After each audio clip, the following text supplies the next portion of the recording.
So fasting is a period of time when we don't eat. Our bodies are either in a fed state or a fasting state. When you're fasting, it allows your body to burn fat. When you're constantly giving your body carbohydrates and energy, you always have an insulin response. Insulin's job is to get glucose into our cells and to store fat for later when we don't have a good supply of energy. So if we think of way, way back in history, people didn't have regular meals.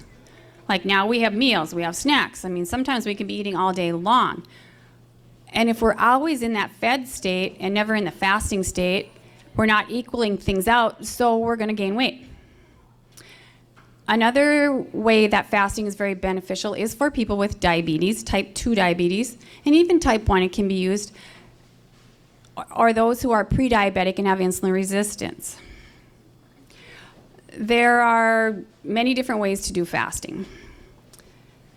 If you look at one of the handouts, the most common one is the 16-8, where people will fast over a 16-hour period and then consume calories in that 8-hour period. Now, during that 8-hour period, if you really want to lose weight, it shouldn't be a free-for-all. You don't just get to pick whatever you want, eat junk food. You really want to make healthy choices. You want to eat lots of plants, lots of fiber. That fills you up, less calories, takes you longer to eat. Those highly processed foods don't fill us up. Think about if I had a cup of broccoli or if I had a cup of crackers. Now, I eat that cup of broccoli. I know I ate something. I eat that cup of crackers, or what would be equivalent to a cup.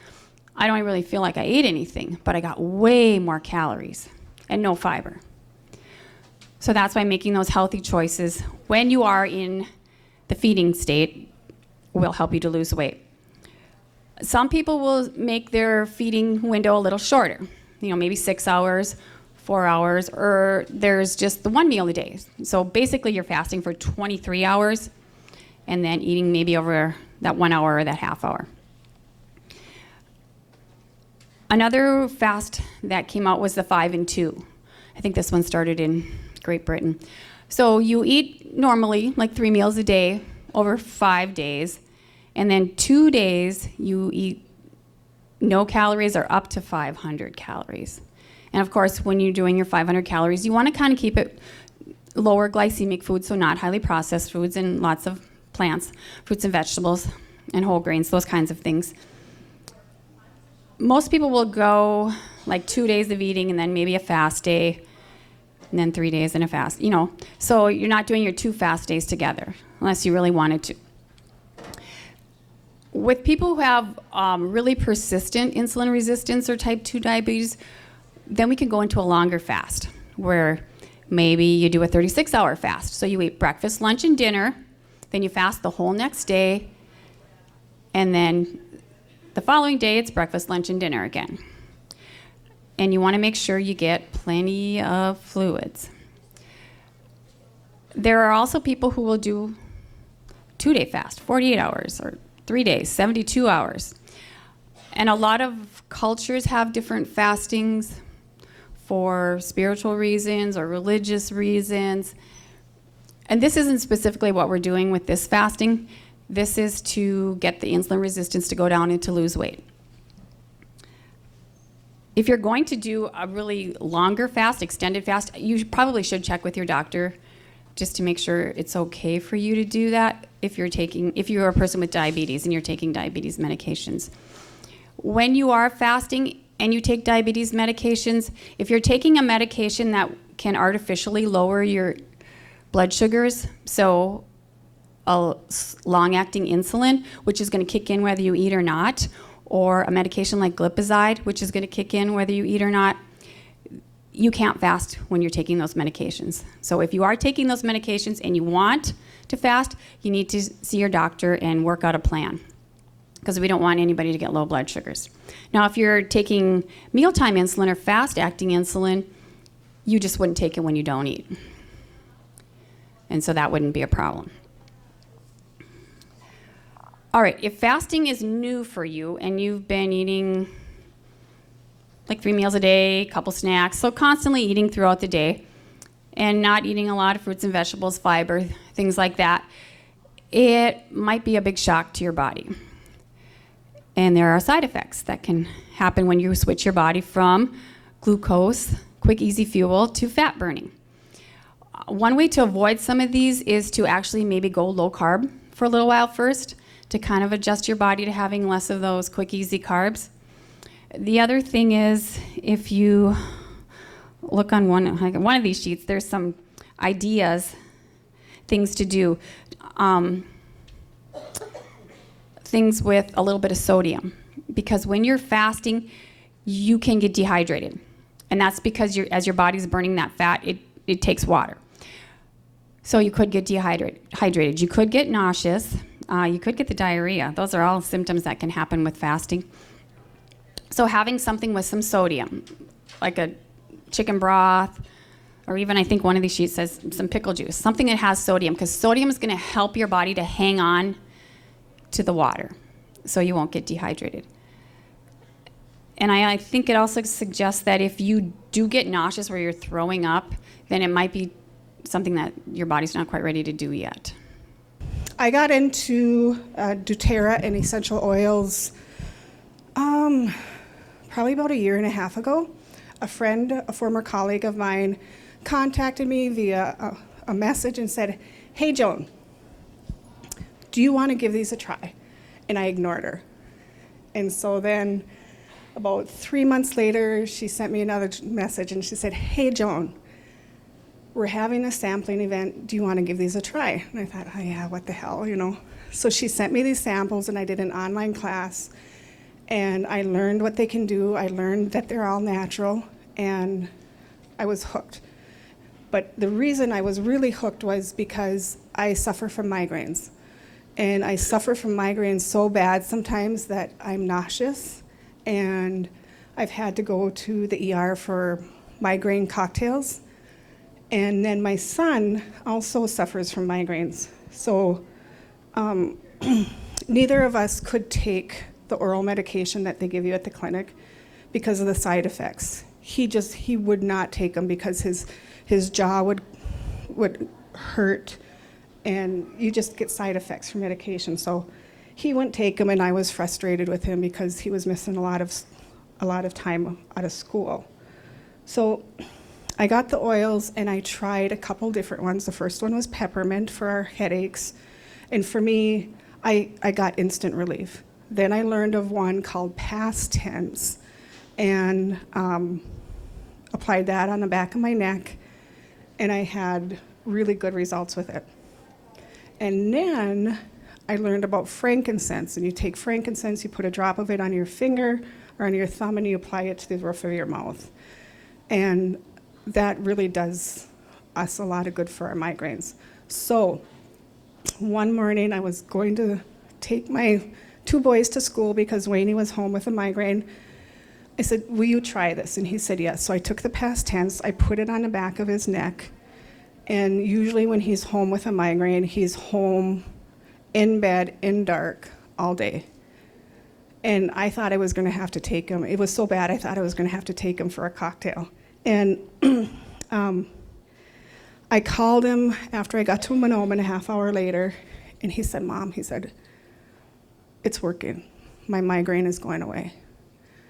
By the time I got home, which was probably an hour and 10 minutes after I left, he was up sitting at the couch and he was watching TV. So he doesn't even ask anymore. He just knows where to go and how to apply when he gets migraines. And the rest of my kids are now, when they'll complain of this or that, and I say, "Okay, so do you want the store stuff or do you want the oils?" And they always pick the oils. So that's my story, and that's how I got involved with or started using oils.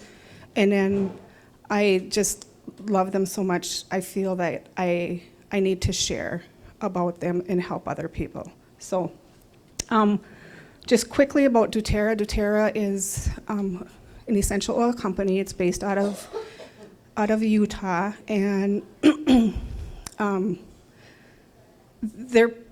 they have a pretty powerful story. They source their oils from where they are natural and grow best. So I was just talking to somebody earlier about copaiba. Copaiba is harvested from trees deep in the Amazon, and it's harvested just like we tap for maple syrup. So they're natural. They take the oil, they take what they harvest out of the tree or out of the plants, and they distract the oil or extract the oil naturally. So there's no adulteration, no additives, no toxins. It's all 100% pure therapeutic grade. So I like that. We are eliminating we're eliminating a lot of toxins out of our home. We don't use Tylenol, we don't use ibuprofen, we don't use Pepto-Bismol, we don't use salves, my kids haven't been to the clinic for over a year. They haven't been on medication for over a year. So that's why I like them. They're natural, and we're trying to eliminate all that toxic stuff out of our house. My toothpaste, my hair shampoo, my face lotion, it's all based with oils. So essential oils, you just want to watch where you buy them. I recommend, I'm not saying that you have to go with doTERRA, although I would like you to if you ever want to try them and you contact me, I would really love that. But I just would say if you're going to buy oils, don't buy them from Walmart, don't buy them from Target, don't buy them from Menards, and yes, I've seen them in Menards, because there's no guarantee that they're not adulterated. And by that there aren't some man-made toxins in the oils. You don't want that. If you're going to use essential oils, you want to use the natural ones, the pure ones that aren't going to put toxins back in your body. Okay? So just quickly, and you tell me when to quit. She told me only 5 or 10 minutes, so I'm trying to use that up. All right, so with essential oils and with doTERRA, you use them 3 ways. You can use them internally. A lot of the oils, and I didn't grab one for internal use, but you can take them internally. Like I put copaiba and frankincense under my tongue every morning, and those are my oils that help me with my pain. And then, or you can put them in a veggie cap, or you can add them, like I add grapefruit oil to my water, and that helps detoxify, and I like the flavor. So you take them internally, you can use them topically. These oils here, you can use topically, or you can use them aromatically. Diffuse them or smell them right out of the bottle. And yes, you can reap benefits just by smelling the oil out of the bottle. So those are the 3 ways to use them. This is a fairly easy recipe. It's however you make your meatloaf. And I make my meatloaf with eggs and onion soup mix. And I make it also, I use some bread or some crackers in it, but I'm not going to do that for this batch because I did that with the other batch that's in there. So this one here is just going to be eggs and onion soup mix. I bought 85% lean ground beef.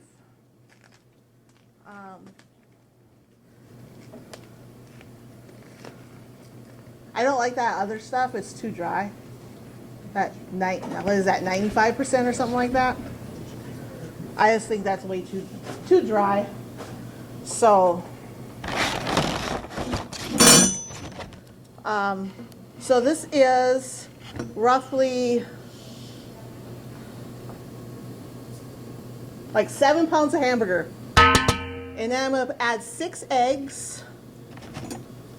This is such an easy recipe that it's kind of hard to demo it. We like easy recipes. Do you like easy recipes? Well, that's good. So how many of you guys cook with berries, like add berries to your other foods? What do you add berries to? I make homemade summer sausage out of bison and hamburger and add dried cranberries and wild rice. Oh man, that sounds really good. That's my best seller. Yeah, it would be. I run out of it every time I serve it. So I make stir fries, and I'll add cranberries and apples with the chunks if I'm using chicken or beef. Sometimes I use pork. Pork's on sale, I'll use pork. But then I dice that all up, get that all cooking, and then add apples and cranberries, mandarin oranges. Oh, man. All I had was a muffin this morning. It was a cranberry one, though. So I just buy the cheap stuff, the onion soup mix. I actually think it tastes better than that Lipton stuff. So I'm going to mix this stuff all together.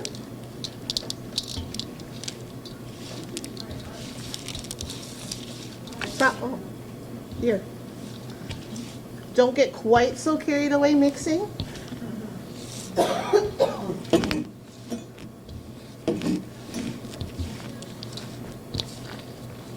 And I did cook my wild rice before I got here, which I'm glad I am, because the other lady that's going to demo for you, she has both stoves.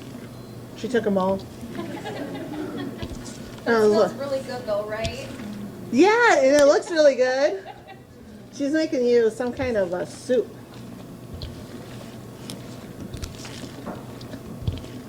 Does anybody out here go and actually pick your own berries?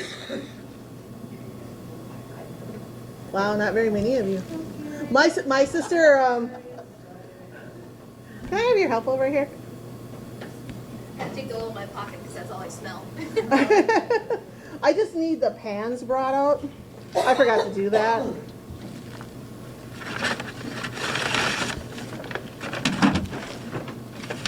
So, my sister, she decided to go down this road the other day, yesterday, and she discovered that it was more of like a four-wheeler type road. She almost got stuck. The car started to overheat, so she had to turn her heat on. I don't need all of them, just two. That's great. She had a little dog with her. A little dog, she said, almost died because it got so hot in the car. But the mother load of blueberries. So, all right. So I'm going to put a layer in the bottom of this pan.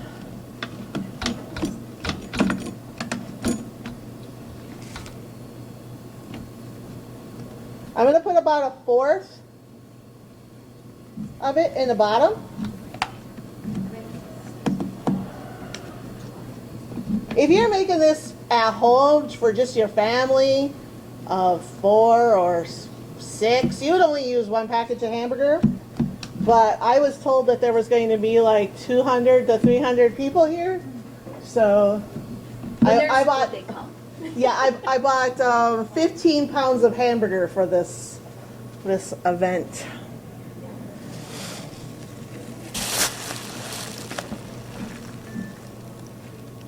So this is Leech Lake wild rice.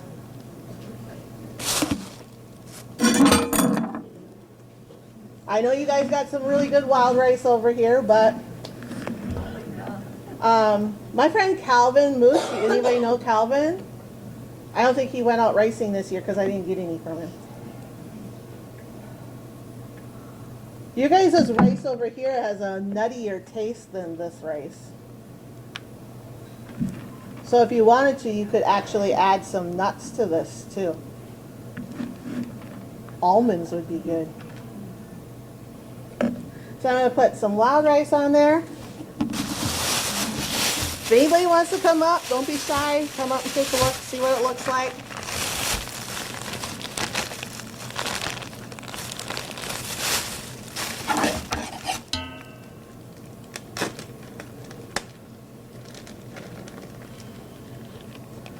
And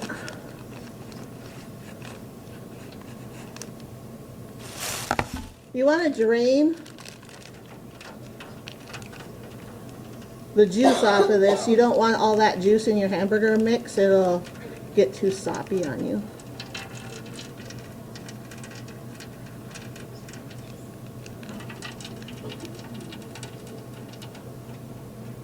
Have you guys ever watched those cooking shows on HGTV or those things?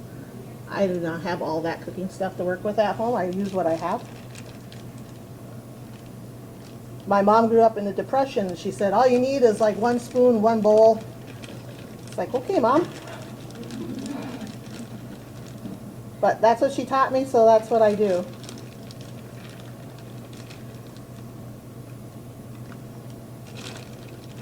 Actually, I do have more than 1 bowl at home. So I use a whole package of the blueberries because I like lots of blueberries. You could do this with raspberries. You could do it with cranberries. I don't know if I use strawberries. But you're going to spread that around over the top. You're going to add a little more wild rice.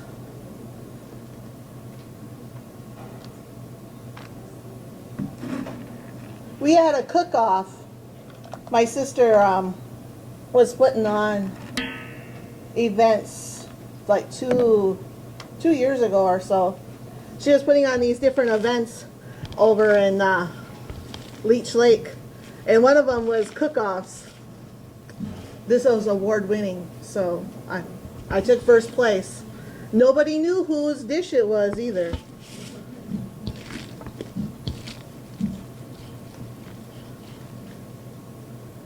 So then we're going to take and we're going to put hamburger over the top of it.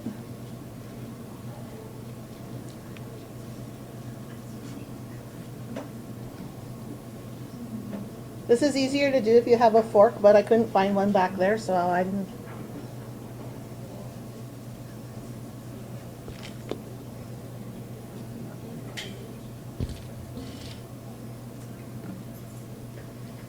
I don't think I'll get asked any of those cooking shows anytime soon, but.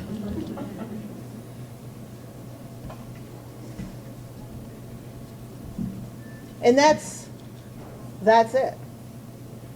That's pretty simple, huh? I think anybody can make that. Hi, my name's Michelle Marion. I'm from Leech Lake. My mother's from Leech Lake and my father's from Turtle Mountain. And I'm so happy to be here and sharing this wonderful soup. Today I'm making a leek and potato soup with lots of veggies. And the first runner up here, we've got celery, vegetable stock, some potatoes. I get zucchini and squash in here, some tomatoes, anything that I have at home really, and my leeks. And it's quite a simple soup to make. Let me move this around a little bit. And I love this, especially with the time with summer coming up, to get all your veggies in there whenever you want. And I have the recipes written out. And in the recipe, there's also a vegetable stock recipe to go with the soup. I like to make my stock even just with cut up vegetables at the house. Well, excuse me. Or even the scraps that I have, instead of putting into the compost, I can take my scraps and keep those in the freezer, use all of that for stock. So with all the yummy ingredients here, and the main ones being the potatoes and leeks, I did have to get started in the kitchen. And what I did was I first started with a 1/4 cup of olive oil and leeks, cut it pretty small. Put those in there, let that simmer, well, let that cook on medium high for about 15 minutes with thyme, a teaspoon of thyme, and a yummy bay leaf. So once that's done, just after 15 minutes, then next is to get the potatoes in. Excuse me. This is going to make, I'm going to use 8 cups of vegetable stock. So that's half a gallon, make a little more than that. I'm using, today I think here this is 7 potatoes. I must be craving starch. A lot of times when I make this soup, I'll save the vegetables from the stock. Once I strain that stock out, then I'll just use those vegetables and put them right into the soup. All right. right, so once I get all my potatoes in here, next, the potatoes will then cook just for 5 minutes. 5 minutes. If they start to get a little gluey, then you can add some water or some of the broth that you have. And then after the 5 minutes, you add in your 8 cups of vegetable stock.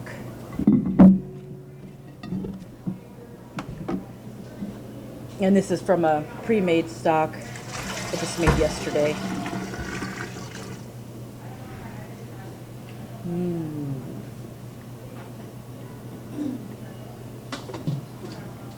And I do want to show how I cut the leeks. This is done before. You want to cook your leeks as long as you can, so they're easier to eat. But when I have my leek, I cut off the heads, the sheaths, the top greens.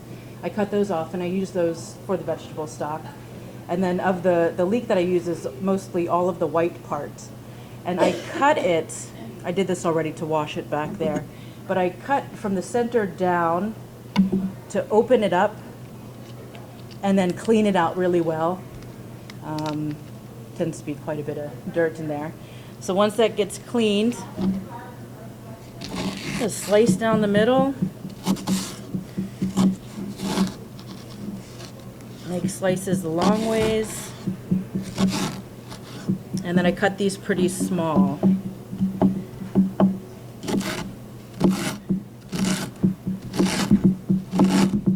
And it's just 2 leeks.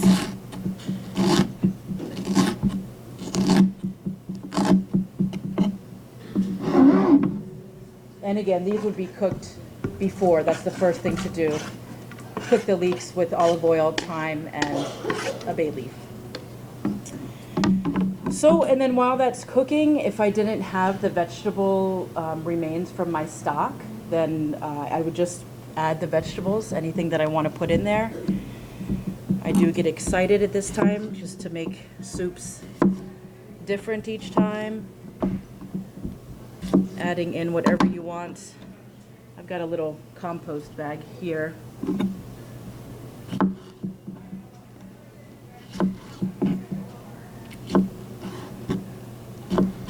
And it's always fun to get the kiddos to help in the kitchen with these.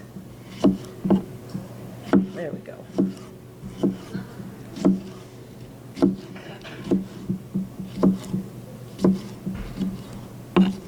And I do get my children to eat this soup, but only when I use the emulsion blender. And they'll see just mainly the potatoes. Otherwise, it's like, vegetables.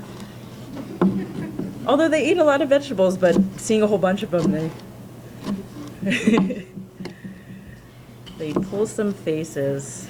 But once it's blended, and you could do that also. You could do that in a blender if you don't have an emulsion blender. But once it's blended, they eat it right up. And this will all go in. And again, any veggies that you want to put in there.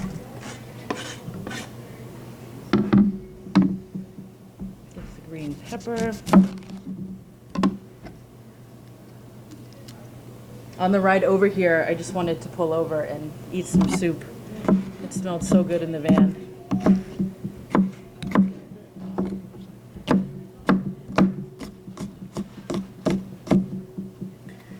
So I'll take this part out.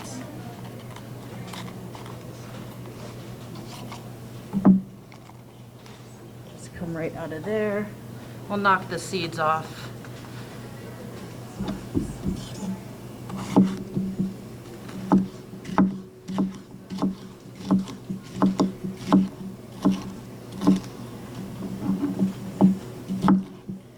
And this is nice to have the variance or the variation with the texture.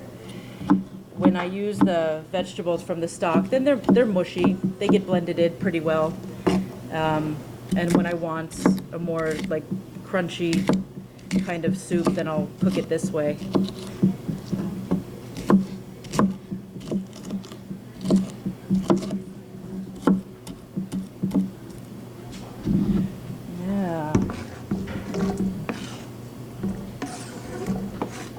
told myself, I have to imagine I'm just cooking for like 350 of my closest friends. What would they want to eat this time?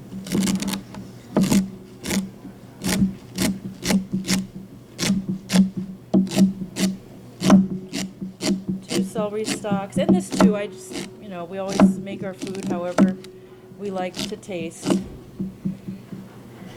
That one in there.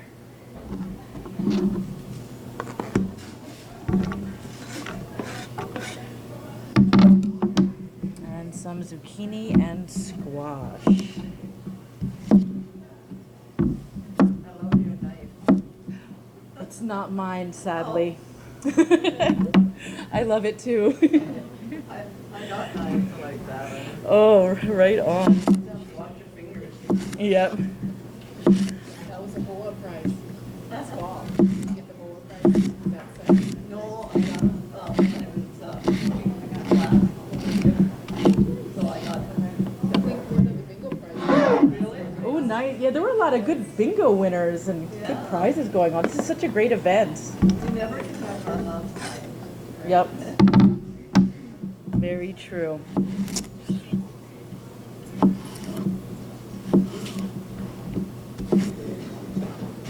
So, and meanwhile, this would be cooking 30 minutes, 30 to 40 minutes.